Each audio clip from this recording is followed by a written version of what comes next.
Max super speciality hospital Lucknow ने breast cancer के खिलाफ जंग जीतने वाले साहसी सर्वाइवर्स को सम्मानित करने और सहायता समूह स्पिरिट ऑफ पिंक को लॉन्च करने के लिए एक भावपूर्ण कार्यक्रम आयोजित किया। ये कार्यक्रम प्रतिष्ठित सेंट्रम होटल में आयोजित किया गया। इस कार्यक्रम में लगभग 30-40 जीवित बचे लोगों, उनके सहायक परिवारों और मैक्स हॉस्पिटल लखनऊ के प्रसिद्ध ऑन्कोलॉजिस्ट डॉक्टर आलोक गुप्ता और डॉक्टर फराह अरशद के पूर्व कैंसर रोगियों का एक समूह एक साथ आया। जीवन और शक्ति का जश्न मनाने के लिए सभी के एकत्र होने से माहौल आशा, सकारात्मकता और एकजुटता की भावना से भरा हुआ था। इस कार्यक्रम का सबसे रोमांचक आकर्षण spirit of pink cancer survivors group का शुभारंभ था। इस अद्भुत पहल का उद्देश्य स्तन कैंसर से बच चुके रोगियों और वर्तमान में इस बीमारी से जूझ रहे रोगियों का एक देखभाल करने वाला नेटवर्क बनाना है। नमस्कार, मैं डॉक्टर आलोक गुप्ता, कैंसर विशेषज्ञ मैक्स हॉस्पिटल लखनऊ से। आज 27 अक्टूबर हम यहाँ सब इकट्ठे हुए हैं ब्रेस्ट कैंसर सर्वाइवर्स के करेज को सेलिब्रेट करने के लिए। हर साल अक्टूबर का महीना ब्रेस्ट कैंसर अवेयरनेस मंथ के रूप में बनाया जाता है।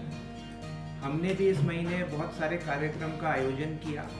उसी मुहिम के तहत आज हम एक ब्रेस्ट कैंसर सर्वाइवर ग्रुप को लॉन्च कर रहे हैं, जिसका नाम हमने रखा है स्पिरिट ऑफ पिंक। देखिए, ब्रेस्ट कैंसर महिलाओं में होने वाला सबसे आम कैंसर है। ज़्यादातर केसेस में यह पूरी तरह से ठीक हो सकता है अगर इसकी डायग्नोसिस शुरुआती स्टेज में हो जाए।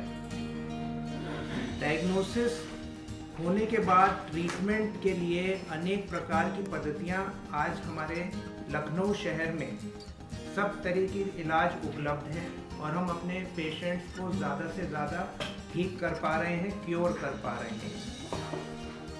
ट्रीटमेंट के साथ साथ पेशेंट्स का मनोबल बनाए रखना, एक पॉजिटिव माइंडसेट रखना, उनको साइकोलॉजिकल इमोशनल सपोर्ट देना, यह भी हमारा कर्तव्य है एज प्राइमरी केयर गिवर। इसमें हम पेशेंट की फैमिली की सपोर्ट भी लेते हैं, हमारी टीम ऑन्को नर्सेज हैं, डॉक्टर्स हैं, उन सब की सपोर्ट लेते हैं और एक टीम की तरह वर्क करते हैं ताकि पेशेंट्स का मनोबल मजबूत बनाए रखा जाए। इसी मुहिम में आज हम ये सपोर्ट ग्रुप लॉन्च कर रहे हैं, जहाँ पे पेशेंट्स आपस में एक दूसरे से कनेक्ट कर सकते हैं। आगे भी ये कनेक्शन जारी रहेगा।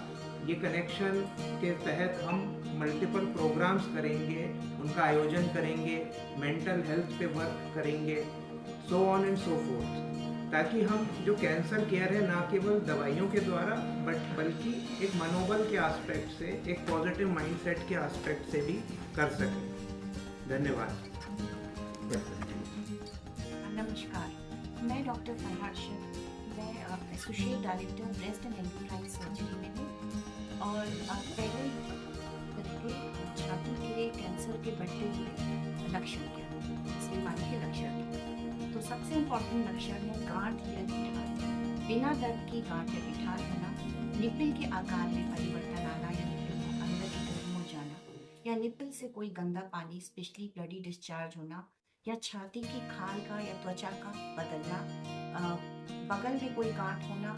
अगर इस तरह का कोई भी लक्षण है तो उसको अनदेखा नहीं करना। अब बात करते हैं रिस्क फैक्टर्स की। रिस्क फैक्टर्स क्या है छाती के कैंसर के? तो सबसे कॉमन जो देखा गया है BMI, मतलब बॉडी मास इंडेक्स। ओबेसिटी बहुत बढ़, ओबेसिटी एक बढ़ता हुआ कारण है ब्रेस्ट कैंसर का। फिजिकल एक्सरसाइज का कम होना, 5 to 10% कहा जाता है कैंसर जेनेटिकली फैमिलियर भी होते हैं, पर 95% विदाउट के भी होते हैं। तो ये नहीं है कि सिर्फ फैमिली की हिस्ट्री वालों को ही सतर्क रहना है, बाकी सबको भी सतर्क रहना है। देन ब्रेस्ट फीडिंग कम करना।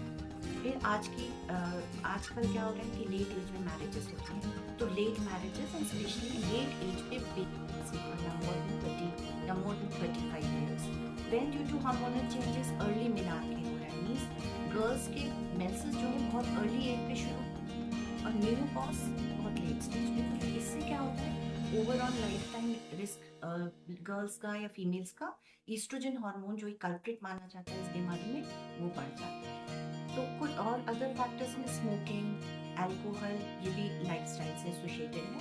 और इन हार्मोनल थेरेपीज बहुत ही कॉमनली फीमेल्स लेती हैं और वो भी बहुत लॉन्ग टर्म पे जब करते, या OCPs बहुत लॉन्ग टर्म पे।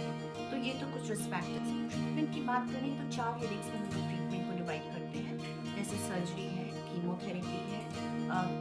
टारगेटेड थेरेपीज हैं, रेडियोथेरेपीज हैं। तो इसमें सर्जरी दो तरह से अवेलेबल है, मेस्टेक्टमीज एडवांस्ड कैंसर्स में करी जाती है, ब्रेस्ट रिकंस्ट्रक्शन प्रोसीजर्स भी अवेलेबल है जिसमें छाती को बचा के, इनफैक्ट सारी स्टेजेस में हम कर पा रहे हैं क्योंकि दवाइयाँ बहुत एडवांस मौजूद हैं। Chemotherapies and targeted therapies and immunotherapies का बहुत बड़ा आजकल ट्यूमर्स को श्रिंक करके हम लोग को कॉस्मेटिक सर्जरीज करने में बहुत हेल्प करता है। और रेडियोथेरेपीज एंड हार्मोन, ये 4 पार्ट्स में ट्रीटमेंट डिवाइडेड है। स्टेज डिजीज के अकॉर्डिंग ट्रीटमेंट कौन सा पहला लेना है ये वैलिड है। डॉक्टर साहब, ब्रेस्ट कैंसर की जब भी बात आती है तो एक बात सामने आती है कि ब्रेस्ट को रिमूव ही करना पड़ेगा, इसमें कितनी सच्चाई है? बिल्कुल अब ऐसा नहीं है। डॉक्टर आलोक यहाँ पे हैं, ये बताएंगे कि इन्होंने ऑलरेडी बताया है कि इतनी अच्छी कीमोथेरेपीज और इतनी एडवांस ट्रीटमेंट है कि अगर पेशेंट हमारे पास लेट स्टेज में भी आ रहा है, लेट स्टेज मीन्स जैसे स्टेज 3 में भी आ रहा है, तब भी हम लोग कॉस्मेटिक सर्जरीज कर सकते हैं।